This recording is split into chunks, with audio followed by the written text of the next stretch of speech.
Inibog ko yung showbiz ko kasi ano, ayoko na nung LDR kami. Hmm. Ano rin, responsibilidad ko tumatanda na rin ako, ilang taon rin akong nagpapatawa, 'di ba, na-achieve ko na rin yung gusto ko. So, sabi ko, "Sige, iwanan ko na, punta na ako ro'n para makasama ako ni Chad dito."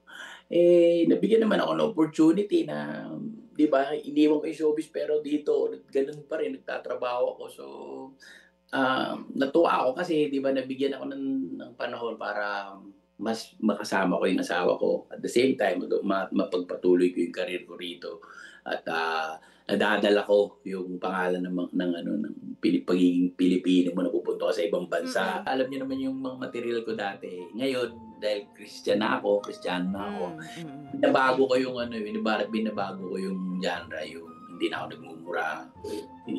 Ginagawa kong clean yung comedy ko para lang may iba. Ang daming nawala ng mga fan ko.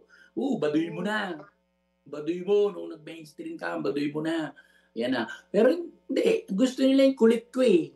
Gusto nila yung kulit ko kung paano ko binibitawan yung mga punchline ko.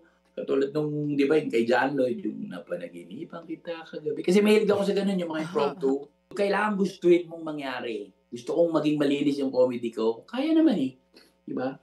Kaya 'yun pagka pinag-aralan mo and siyempre experience din.